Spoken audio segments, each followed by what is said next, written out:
Chers amis, vous savez que je suis belge et c'est toujours une joie pour moi de vous présenter un saint ou un bienheureux de mon pays. C'est ce que je vais faire aujourd'hui, 2 décembre, en vous parlant d'un bienheureux brabançon, c'est-à-dire originaire de la province du Brabant, dont le nom flamand est probablement imprononçable pour beaucoup de Français. Jan van Ruysbroek, Jean de Ruysbroek, probablement prononcé à la française. C'est un mystique qui a connu une grande notoriété de son vivant. Jan van Ruysbroek est né en 1293 dans le village de Ruysbroek au sud-ouest de Bruxelles. Dès l'âge de 11 ans, il est pris en charge par son oncle, Jan Inckart, qui est chanoine à la cathédrale de Sainte-Gudule de Bruxelles, cathédrale qui porte aujourd'hui le nom de Saint-Michel et Gudule. Jan n'est pas intéressé par les études.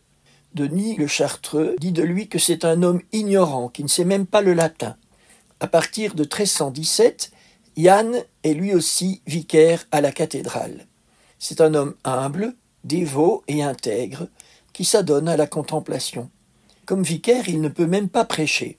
Mais il commence sa vie mystique et se met à écrire ses premiers ouvrages mystiques à Bruxelles, en flamand, ou plutôt en dialecte brabançon, sa langue maternelle.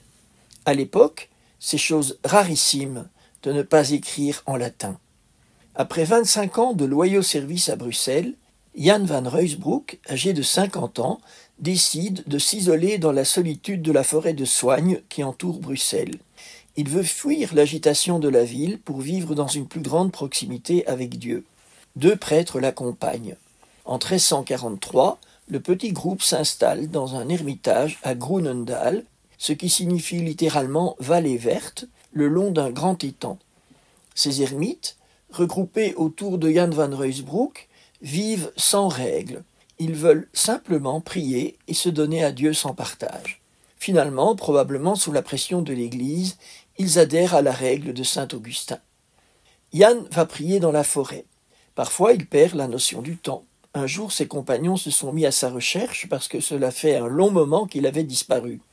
Ils le retrouvent sous un tilleul, entouré d'un halo lumineux. Jan van Ruysbroek est imprégné de la présence de Dieu. Ses compagnons racontent plein d'anecdotes. Un jour, il est tellement rempli de la présence de Dieu qu'il ne peut pas continuer l'Eucharistie qu'il célébrait. Il décrit certaines de ses expériences comme une ivresse spirituelle qui l'amène, lui ou ses compagnons, à chanter et louer à haute voix, à pleurer, voire même à sauter, à danser, à frapper dans les mains, pour aboutir à de longs moments de silence. Cela fait penser à certaines manifestations qu'on a pu rencontrer dans le renouveau charismatique.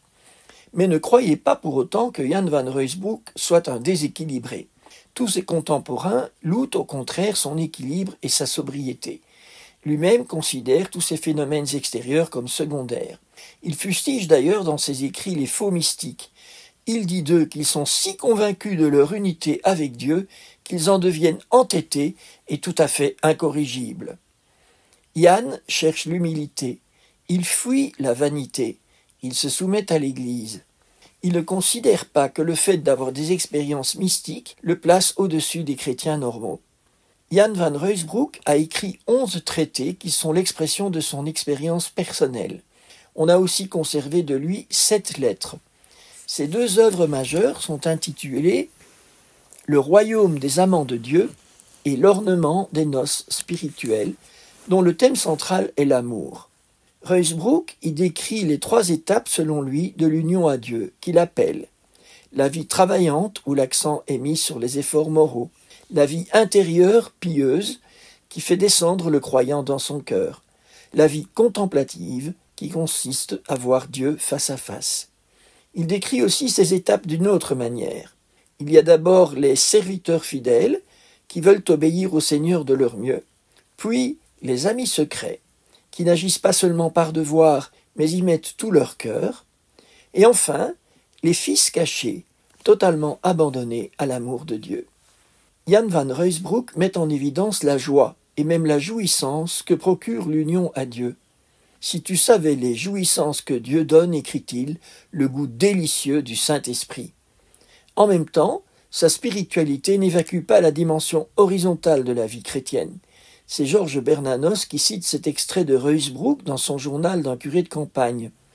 Je cite « Quand tu serais ravi en Dieu, si un malade te réclame une tasse de bouillon, descends du 7e ciel et donne-lui ce qu'il demande. » Fin de citation. Les témoins de la vie de Jan van Ruysbroeck affirment qu'il était favorisé de grandes grâces mystiques, la lévitation, des apparitions de Jésus et de Marie, etc. L'influence de Ruysbroeck a été très grande. Ses livres, traduits en différentes langues, ont été considérés comme un des sommets de la mystique chrétienne et se sont répandus comme une traînée de feu dans l'Europe de son temps. Cette notoriété lui a valu le surnom de Ruysbroeck l'Admirable. Il a été en contact avec les célébrités de son époque. Le mystique dominicain strasbourgeois Jean Toller s'est déplacé pour venir le visiter. De même pour le Hollandais Geert Groot, fondateur de ce qu'on a appelé la dévotion moderne, qui s'est beaucoup inspiré de Ruysbroeck, sans toutefois être d'accord avec toutes ses intuitions. Un jour que Geert manifestait son désaccord à Ruysbroeck sur certains points de ses écrits, celui-ci lui a rétorqué « Sachez ceci, jamais je n'ai écrit un mot, sinon sous l'inspiration de l'Esprit Saint. » Rappelons que la dévotion moderne est un mouvement de retour à la piété personnelle né aux Pays-Bas et dont le fleuron a été la fameuse imitation de Jésus-Christ attribuée au moine Thomas à Kempis et qui a influencé tant de saints, dont Thérèse de Lisieux.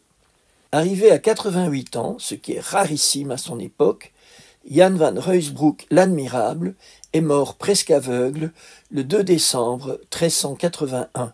Il a été béatifié 5 siècles plus tard, en 1885.